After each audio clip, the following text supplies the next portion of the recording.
যে অবস্থা যুবক যুবতীদের, রাস্তাঘাটে, দোকানপাটে, মার্কেটে গেলেই যুবক যুবতী আসছে না নাই?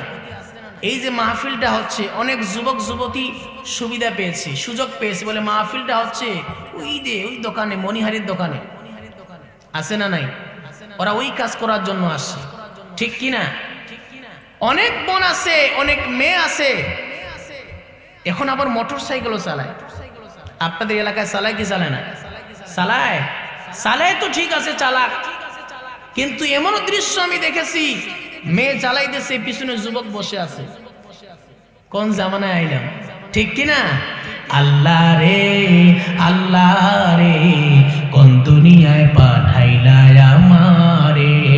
আল্লাহ রে, আল্লাহ রে, কোন দুনিয়ায় পাঠাইলা আমারে। বর্তমানের ছেলে মেয়ের করে কি কারবার, ছেলে পিছে মেয়ে সামনে হুন্ডারি ড্রাইভার, ঠিক কিনা? বর্তমানের ছেলে মেয়ের দেখো কি কারবার, ছেলে পিছে মেয়ে সামনে হুন্ডারি ড্রাইভার। আল্লাহ রে, কোন দুনিয়ায় পাঠাইলা আমারে।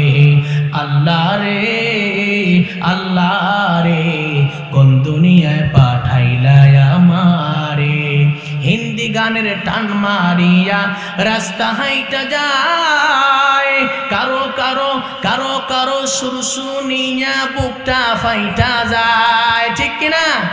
হিন্দি গানের টান মারিয়া রাস্তা হাইটা যায়, কারো কারো কারো কারো সুর শুনিয়া বুকটা ফাইটা যায়। আল্লাহ রে, কোন দুনিয়ায় পাঠাইলা আমারে। আল্লাহ রে, আল্লাহ রে, কোন দুনিয়ায় পাঠাইলা আমারে।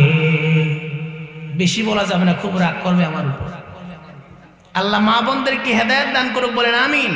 আমি ছোট্ট একটি হাদিস বলবো, এই হাদিসটা যদি কোনো মা বোন এই হাদিসের উপর আমল করতে পারে, নবীজি বলেন ওই মহিলা মৃত্যুবরণ করার সঙ্গে সঙ্গে জান্নাতে চলে যাবে।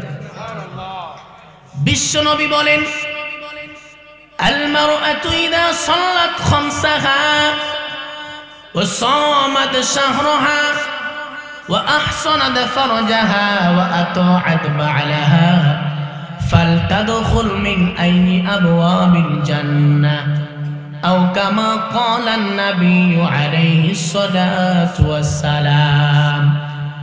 বিশ্ব নবী বলেন, কোন নারী যদি 4টা গুণ অর্জন করতে পারে, এই মহিলা মৃত্যুবরণ করার সঙ্গে সঙ্গে জান্নাতের যে কোনো দরজা দিয়ে প্রবেশ করবে। 1 নম্বর হলো ইদা সাল্লাত খামসাহা, যে নারী 5 ওয়াক্ত নামাজ পড়বে। নাম্বার 2 হচ্ছে রমজান মাসে রোজা রাখবে। নাম্বার 3 হলো স্বামীর খেদমত করবে। নাম্বার 4 হলো পর্দা করবে। এই 4টা গুণ যে নারীর অর্জন হয়ে যাবে, নবীজি বলেন এই নারী মৃত্যুবরণ করার সঙ্গে সঙ্গে জান্নাতের মধ্যে চলে যাবে। বলি সুবহানাল্লাহ। 1 নম্বর কি বললাম? 5 ওয়াক্ত নামাজ পড়া। এই এলাকার মা বোনেরা কি নামাজ পড়ে? জোরে কোন কি পড়ে? পড়ে তো ঠিক বললেন। জোহরের নামাজ, আসরের নামাজ। মেয়েদের কিন্তু এই অভ্যাসটা আছে না নাই? কাজ করতে করতে গোসল করে আসরের সময় জোহরের নামাজ পড়ে, আসরের নামাজ মাগরিবে, আছে না নাই? রাসূলকে জিজ্ঞেস করা হলো, ইয়া রাসূলুল্লাহ, আপনি বলেন তো আল্লাহর কাছে কোন আমলটা সবথেকে বেশি প্রিয়? নবীজি বলছেন সময় মতো নামাজ পড়া। ওয়াক্ত যখন হয়ে যাবে, আজান হয়ে গেছে, আগে নামাজ, এরপরে কাজ, ঠিক কিনা? নাম্বার 2 হচ্ছে রমজান মাসে রোজা রাখা। রোজার ব্যাপারে তাদেরকে ওয়াজ করতে হবে না, আমাদের থেকে বেশি রোজা রাখে। কোন মাসে কত রোজা, আমাদের থেকে তারা বেশি মুখস্থ রাখে, ঠিক কিনা? নাম্বার 3 হলো স্বামীর খেদমত। কার খেদমত? খেদমত কি করে? আওয়াজ কমে গেছে। তার মানে হলো খেদমত করে না।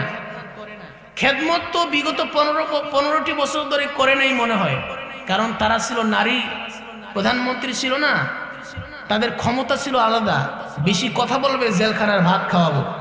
এখন জোর করে খেদমত নিবে, ঠিক কিনা? আমার ভাইরা, নাম্বার 4 হলো পর্দা করতে হবে। কি করতে হবে? পর্দা।